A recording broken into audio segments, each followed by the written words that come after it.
It's car con carne.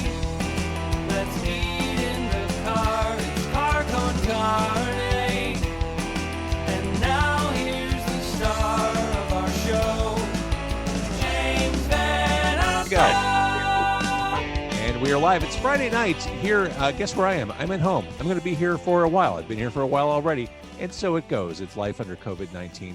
Quarantine Con Carne, sponsored by C&H Financial Services. As business owners continue to open back up to serve their communities, they're faced with a lot of challenges as they navigate through the new normal brought on by the coronavirus. C&H Financial Services is here to help. They offer a variety of products that range from traditional merchant accounts to a zero-cost payment processing solution, which eliminates the expense associated with accepting Visa, MasterCard, Discover, and American Express as a form of customer payment. C&H Financial Services eTab solutions, easy to set up for your business for online ordering and curbside pickup. C&H also offers cost-effective commercial lending programs, which can help you get your business the money it needs to make it through these unprecedented, dare I say, dystopian times.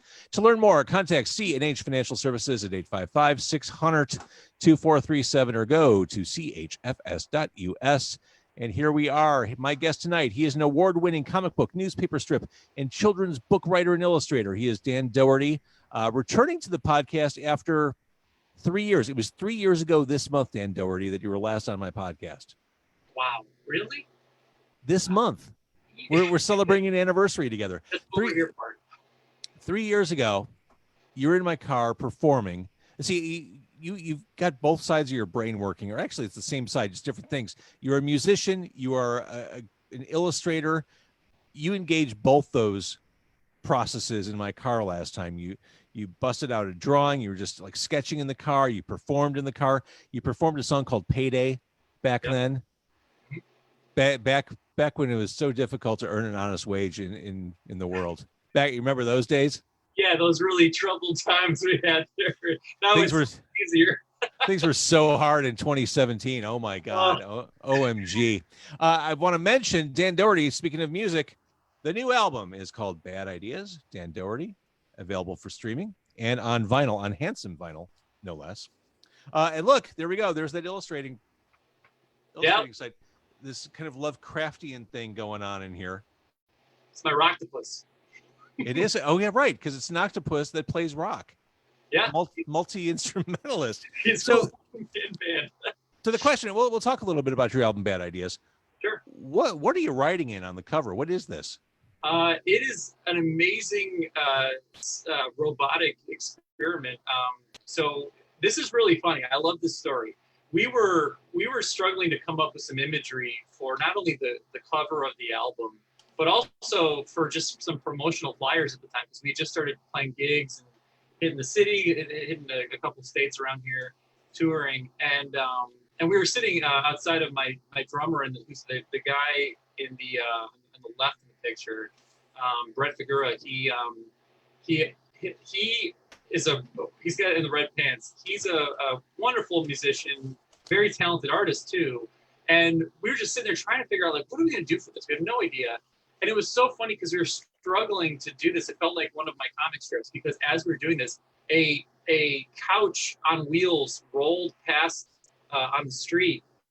It was their neighbors, the Shimmick family, who are like robotic engineer people. Like they're friends with Brett, and they build all this weird and wonderful stuff. So they built a couch that was capable of going, I think it was like 15 miles an hour. It had an engine underneath the seat. It had, obviously wheels and even a remote control so you could steer it. And it had this big banner up top, which you can see in the picture too, which was for their school. I think it was for Lincoln Way. This is in New Lenox, by the way. So this is in a south suburb of Chicago.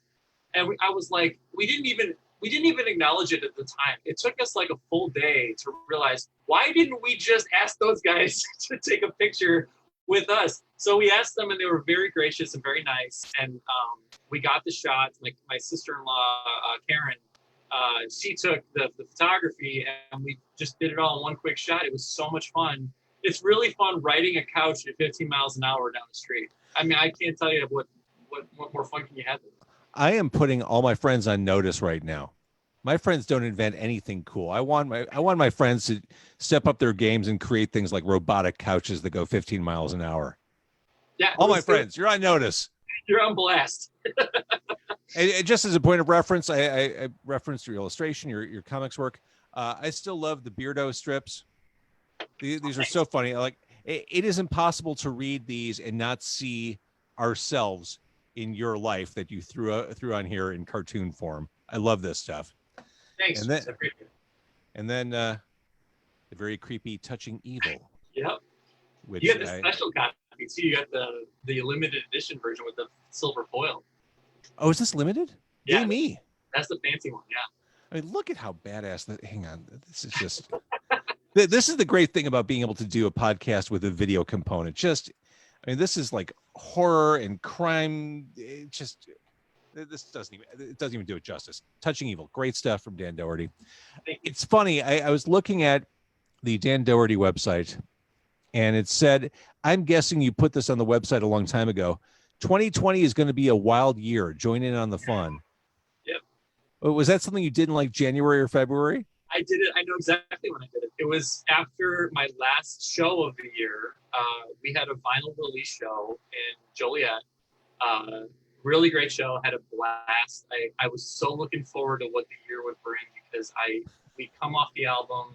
I know that. Yeah. Let me just set this up so that it really stings at the end. But I had like at one point on the stage, I had 7 musicians, and we were just shredding through the album, and then all my favorite other songs that I've ever written in my time as a songwriter, and then a bunch of covers that we really liked, and we just had a great night.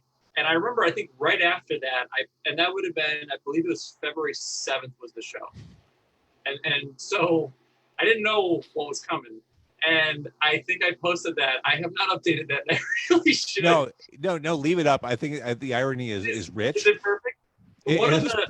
One of the pictures in it is from that show. Like, so you can see me like all happy and innocent in a simpler time. Like, hey, this is going to be a great year. I'm going to tour and play a bunch of shows to promote this solo album, which I really poured my heart into.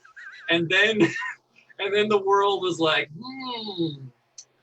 it's going to be a wild year. Join in the fun. Yeah. If you do any kind of touching up to it, maybe just a picture of you getting kicked square in the nuts. Just, yep. Just doubled over, just bam. There's your 2020 right there. I have this, you're absolutely right. I have this ongoing joke. I still draw Beardo, and I have this character that I came up with in it that is obviously a fictional character, but it's how I feel about the whole year, and it's Baby New Year. So Baby New Year 2020 is an alcoholic, very surly and out of control baby who we are all Baby New Year 2020. Yeah, and like all the father times before him, all of the ones that are like, you know, like the years past are like, should we, I know he's a baby, but should we like stop him? Like, because he's out of control. And that's been my running gag all year to keep myself sane, is that Baby New Year did it. Like, Baby New Year has a broken bottle and he's like swinging it wildly at everybody and he's coughing a lot. He's a mess. And that's 2020 for you. Speaking of Beardo, am I crazy? I thought that Beardo was going to be retired at some point. Yes, you are right. You are crazy, and it was retired. but you're back to doing Beardo, which I'm thrilled about. Yeah, thank you. I mean, so here's what happened with that.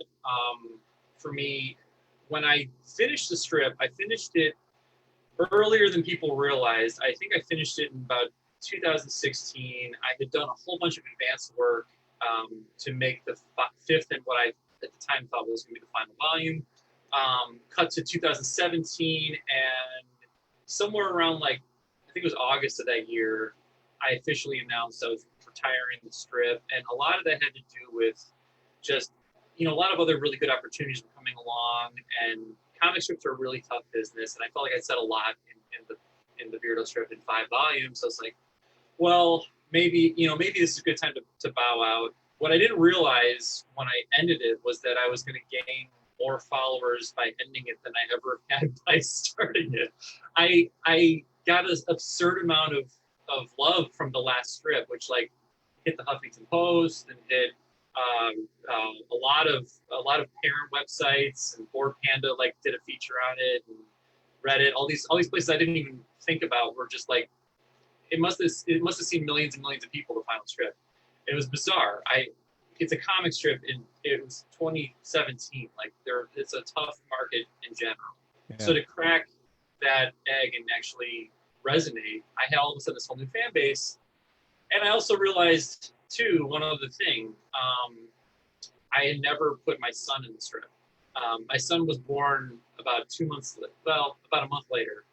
And the ending of the series is about just my daughter and me and being a father and everything that goes with it, how time doesn't really slow down for you when you care about things. It moves faster.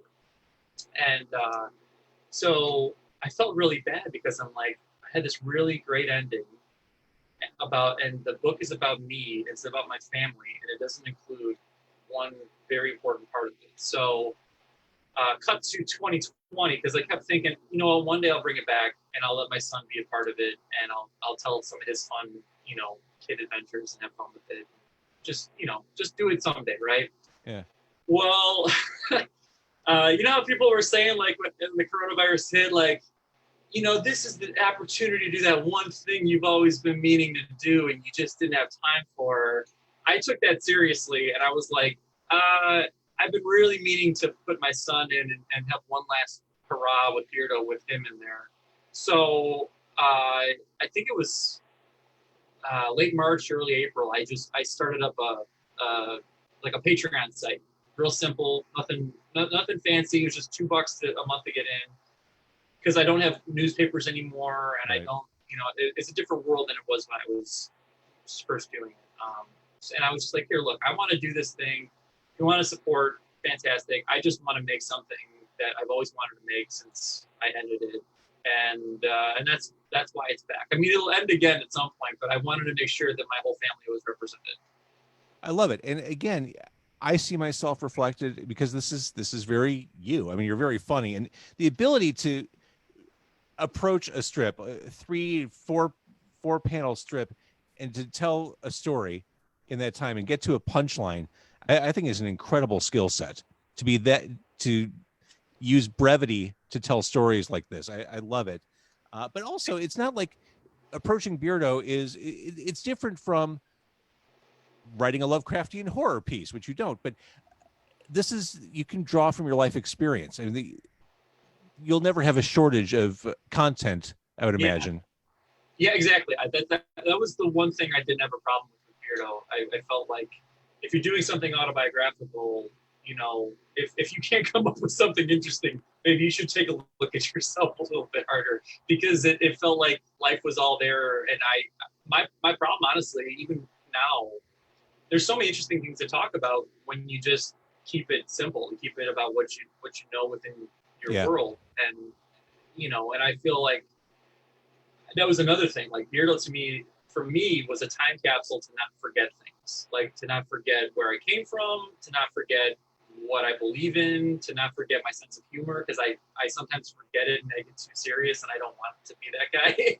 So for me, like, Beardo has always been a way to have a reality check, but I also realize too that it's entertainment. So like, I really like telling funny jokes and making people laugh. It makes me feel better, I love that. Especially now. Yeah. Especially now. And I love that you've maintained a level of creative output during all this. I talk about this a lot because there's not a whole lot else to talk about. We're all stuck at home. We're all sheltering in place and trying to navigate through the dystopian world we're in.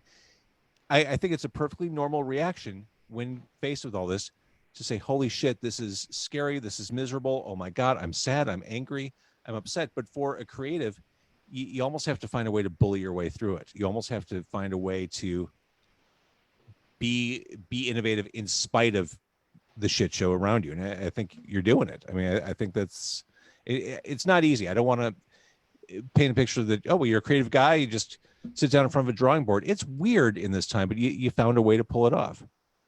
Yeah. And I really understand. I appreciate the struggle too. Like, I understand. I want to make sure that people realize too that I have been doing this my whole adult life. So there's certain things that I feel like I'm used to.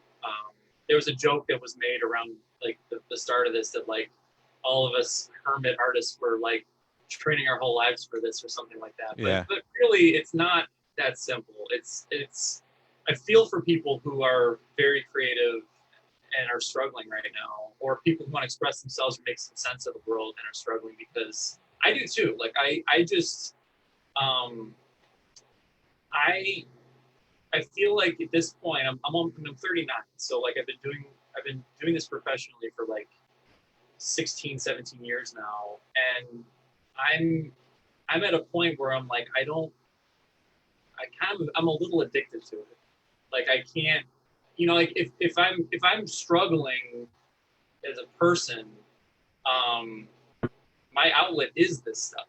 So for me, it's like that's a nice feeling to have. At the same time, I know some people who are like dear friends of mine, very talented, who, you know, this was a big blow. This is a huge blow to all of us, and it doesn't change how I feel about like the world. I mean, I'm really like, I don't think I've been more in tune and more devastated by the world news than 2020. Like, I don't think anyone's ever going to forget this year, for better or for worse. I mean, it's just a weird thing, but you know, again, like I feel grateful. Like, you know, gratitude's something I keep having to, and I'm sure we all have to check it every now and then. I'm like, I have some outlet, I have something to do, and I can actually, it's my job, you know, it's like what I do every day. I need you, before we talk about the new album, again, Bad Ideas, I need to ask you, what is Floppy Cop? Because I saw this and I thought, well, Dan Dougherty's gone insane. Well, Floppy Cop is, it's a really funny book. Floppy Cop is a comic that I for the first time wrote and did not draw. I wanted to collaborate with some friends. My very talented friend Seth the Moose is a co-creator on Floppy Cop. Seth is an artist and a writer, and I really wanted to work with him for a long time. We wanted to do something silly. So it's very much in the vein of like Airplane, or I would say perhaps a more modern example would be like Archer, or maybe Brooklyn Nine-Nine, where it's absurdism. Like it's ridiculous jokes. It's about this cop who is a floppy cop. He bends back and forth. He's a visual gag. Like, he's really, like, you start off laughing because he's just absurd as a human being, and the cast of characters around him are equally as absurd. Like, his villains are absurd. It's very much tongue-in-cheek, puns, gags, you know, like just trying to make you laugh, and with less of a filter than Beardo ever had. Beardo always had a filter of like, I'm doing this for newspapers, I'm doing this for all ages, I'm trying to make sure that it's resonating with everyone. Floppy Cop is definitely not that. And I feel really bad right now because we did a full run of it. We did a 5-issue series. People loved it. It was really well received as far as like critically and fan wise.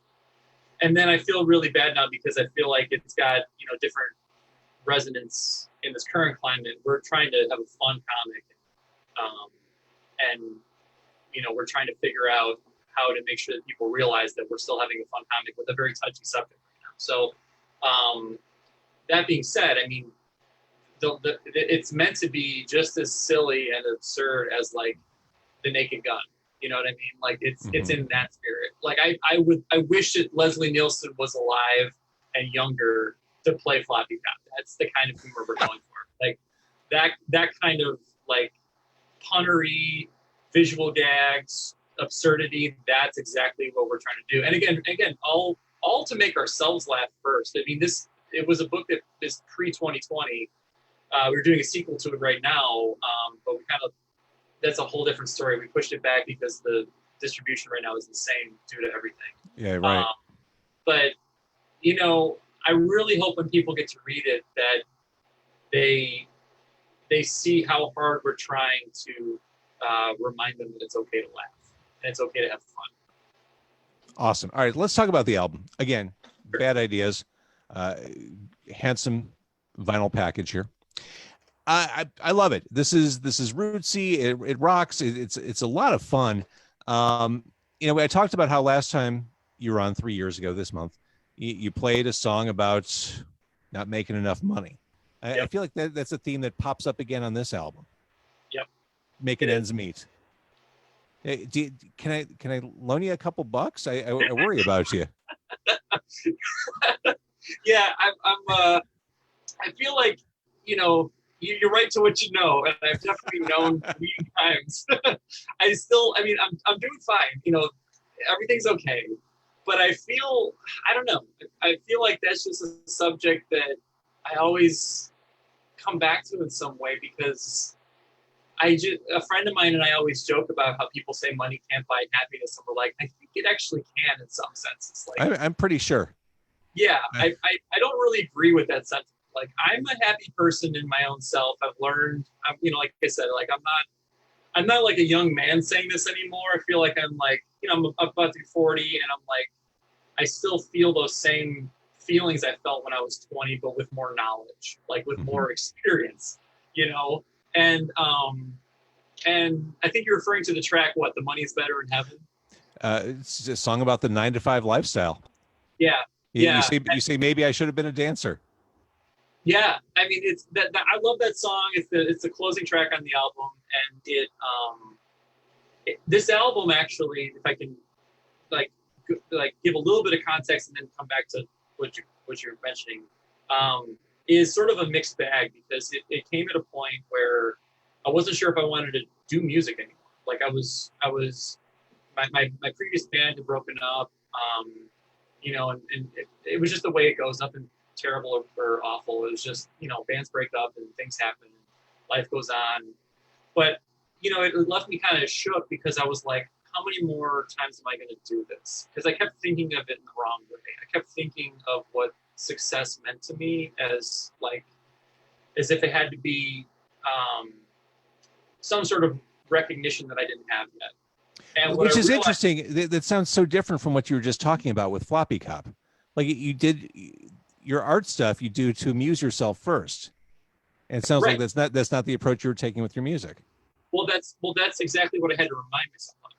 You hit the nail on the head, because to me it was like I think because I felt there's something called imposter syndrome that people talk about, where they feel like, they're a fraud, or they haven't done what they haven't done the things that people think they've done. They're not as good as people might think they are, or they're not as good as they wanted to be at that point in their life, or whatever. There's all this stuff that goes on with imposter syndrome.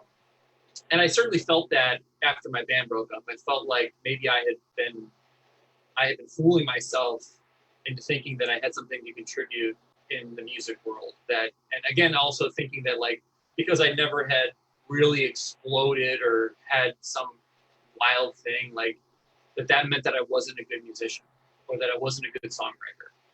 And then some time passed, and I had a really good talk with a friend of mine. He's a musician, songwriter. His name's John Condren. He's a guy who hits the South Suburb scene a lot. And he gave me a really good reality check, because he was like, you got to ask yourself a real good question. Like, why do you want to make music? Why do you do this? If it was to do all those, like, having the big moment, or having the award or the other thing, then you're going to be let down. But if you're doing it because you really had something to say and you really wanted to have fun with it, then do it. And I was still, like, on the fence, and he was like, you sound like you have one more shot left in you at least, right? Why don't you try? And I said, but where am I going to record, John? And he immediately said, a mutual friend of ours, Bill Aldridge, who runs Third City Sound, and so, yeah, it's a really good place. And I knew I could go there and feel comfortable, which is always a tricky thing when you go to record. You want to feel comfortable with who you're around. And I was like, you know what? If I'm going to feel comfortable with that guy, I want to feel comfortable with everyone I'm working with. I want to bring. This was sort of like my equivalent of, like, this is my last hurrah, if that's what's going to be. And I'm like, I want to bring all the people that I really enjoyed playing with over the years. I want to pick a few of my favorite songs. Money is Better in Heaven is one of them. That's circling back to the point. And I want to write some new songs. I want to have it kind of be an equal mix, like maybe about half and half. And once I just gave myself the permission to have fun, we had a lot of fun. We had so much fun, and and I've had great times recording in other situations too, don't get me wrong, but I had the most fun I've ever had recording on this album. And then now I want to make another one. I'm waiting for this whole COVID thing to end, and I'm like, just let me get out of here. Like, let me go back to the studio. You just needed to let yourself off the hook. You just I did. needed. And I'm glad. I'm glad. I think you absolutely should go back in when this mess subsides. I think you should do more. Thanks. Follow your heart, bro. Yeah, I mean, it's like, you start realizing, like, it's like you're not getting any younger. If you want to do something, do it. If you're not, then stop talking about it. And I wanted to do it, and I did it, and then now I feel totally re-energized. All 2020 nonsense aside, again, like, my favorite moment of this year was that show we played in February. Like, it was me, Brett on drums, Brett Figura, and my longtime friend and longtime musical companion, Anthony Barkowiak, on bass. And then a cavalcade of musicians that ringers I brought in. My buddy Marco Polillo, my buddy Steve Asham, this guy I had just met, Maxwell, who played saxophone. I never had saxophone. It all felt perfect, and I was like, this is going to be my year. And then the kick in the nuts. Then the kick in the nuts. So the title track, Bad Ideas. I hate when you use such coarse language. You talk about what a swell guy you can be. Yeah, really. It's like Dan Dougherty stepped out of 1938. Like, yeah, I had my letter jacket on, and I was going to get a soda. I love using old timey language. I think it's really fun. And I remember when I presented that song to the group, the drummer Brett, it was like, that was the line he liked the most. That I was using some like old like Archie and the gang. Yeah, I said 1938. Really, it's like 1956. Let's share a soda together. Yeah. You are a good lyricist. I love the line from the same song.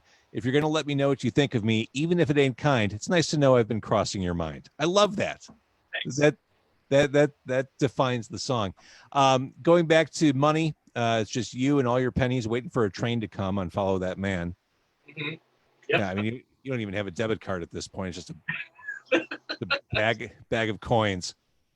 It's a troubling time now because we are running out of coins too. So like my song is even more relevant. There's a song on the album it's kind of an outlier. It's really the noisiest song on the album, and that's Try It Again. Yeah. Tell me about that one. I'm glad you said that. And it is an outlier. It's a total experimental song on the album. It was a song that I knew how to start and I didn't know how to finish. And I want it's like a Stephen King book. Yeah, that's a great way to put it.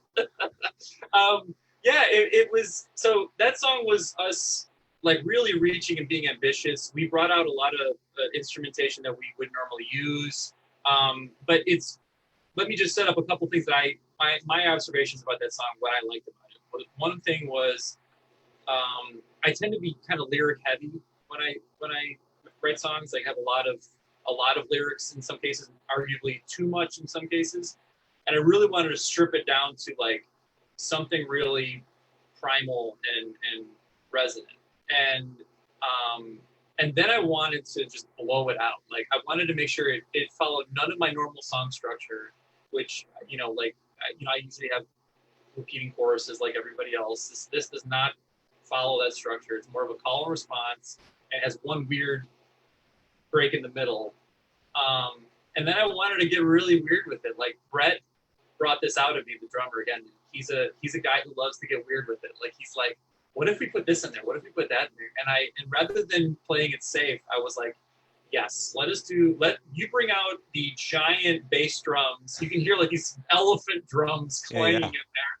And then we brought like a dozen kids in to sing in the background and like another dozen adults to sing in the background for the call and response section at the end. And what's wild about this song is that it was one of those songs where I was like, if it doesn't work, I'll just cut it from the album. Like, I'm willing to cut. We actually did cut 2 songs that didn't make it. And when we recorded it, there was a really great drum track, but it was longer than I thought. So I rewrote the ending. And the ending ended up being better than what I thought my original ending was. And so I felt so good about not only the collaboration, but the willingness to put myself out there, that I'm like, this track is staying in, even though I know it defies a lot of what my traditional expectations for my songs would be. I love it. A lot of drama, more emotion. Drama is the wrong word. Emotion on the song "Ready to Play." There's some strings on there too. Yeah, well, it's simulated, but yes, yeah. String sounds. Yeah, they're really good. They got Steve Asham did the string pieces for that, and love it. Yeah, thank you. That's a song about my wife and I. I've written a song about her back when we were young puppy lovers, and now I wrote a song about her and I as a couple that's been together for some time and has been through some stuff. So it was a same feeling but different perspective. I like following your life story. I think I saw that puppy love develop in the Beardo strip, and now I can hear it develop and Ready to Play. It's just, it all comes full circle. I love it. Again, the new album right here. It's Bad Ideas. That's Dan Dougherty. Before I let you go, one question I ask every artist who's on during this time: how can we support you? Commissions, like buy your music. What can we do to keep Dan Dougherty moving forward in this time? Good question. And I think that's a really important part about right now. I mean, I've been grateful and lucky and fortunate that I have a really good fan base that has been reaching out to me, because all of our conventions have gone away for now. Yeah, which is a huge source of income for a lot of artists, and a lot of publishers are kind of like pencils down right now until things calm down. So you do. I want to say this as a blanket statement. It's good to go straight to the artist if you can. If you can reach out to them in some way, whether it's me or whoever, it's really a good idea to say, hey, look, I'm a fan. I wanted to see you at something, whether it was a gig or a convention or a signing or appearance, whatever. If you're not going to be there, where to go? So that's a fantastic question. I want to just really put a punctuation on that. For me, you could do a couple things. I have my website, beardocomics.com. Beardo Comics is all one word. And it's got all my books. It's got the album on there on vinyl and download. And the vinyl comes with the download too, so if you want the best of both worlds, you can get that. And I also, like we mentioned before with Beardo, I did a Patreon for that, which is a great resource for a lot of artists to have their fans directly finance their work, and in turn allow them to make more work. I mean, I'm one of those people who gives everything I've got into what my fans give me.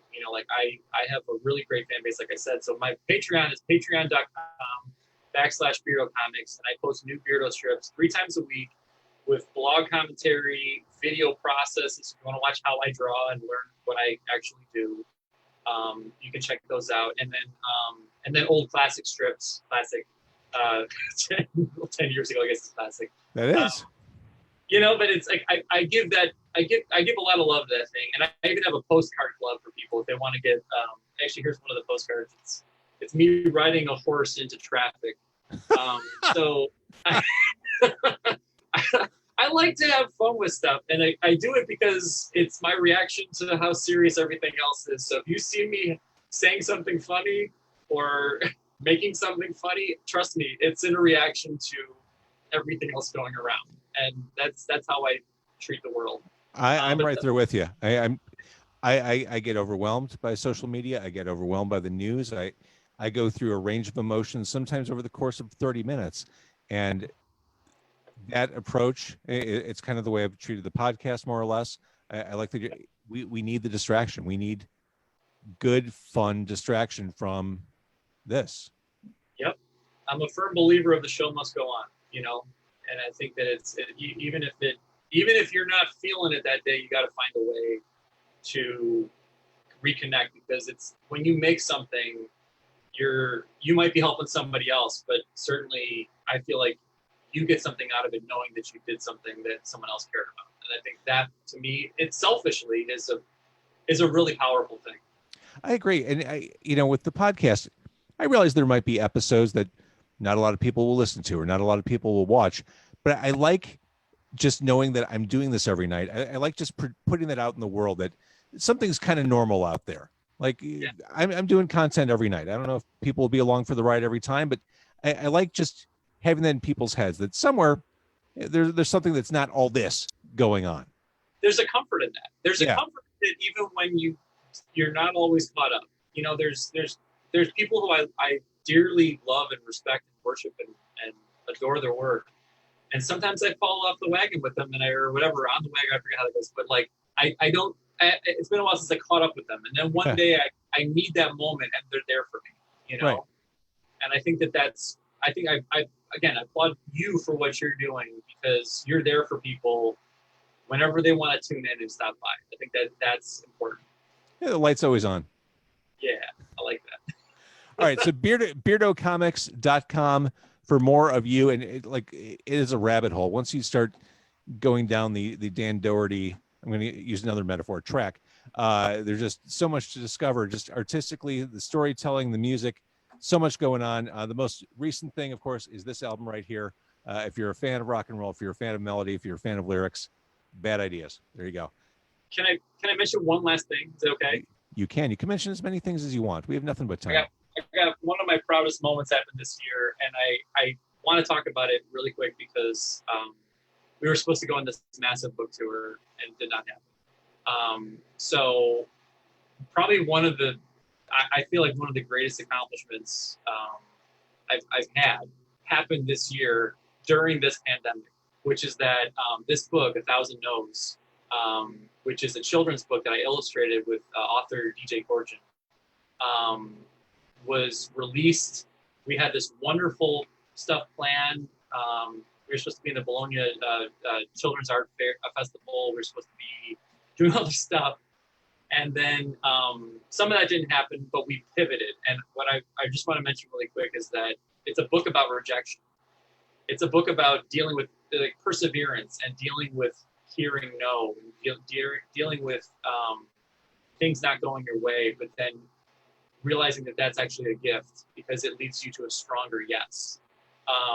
So what was really cool about this was that,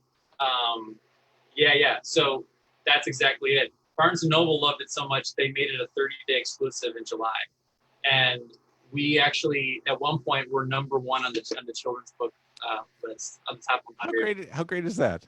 It was, I got to say it, because if I don't say it, I mean, who knows in this year when I'll get to say it next. So, yeah, it was a really wonderful thing. It's still a wonderful thing. It's still happening right now. So it's still exclusive at Barnes & Noble, but it's going to be available all across every platform you can possibly think of, like Target, everything in August. And this is a culmination of 16 years of friendship, collaboration, and hard work with DJ and I. So I can't let you go without saying that. And nor should you. I love it. Yeah. That's fantastic. All right, Dan, thank you for your time. Thank you. I'm going to stop the Facebook Live. Thank you, everybody, for watching there. Much appreciated.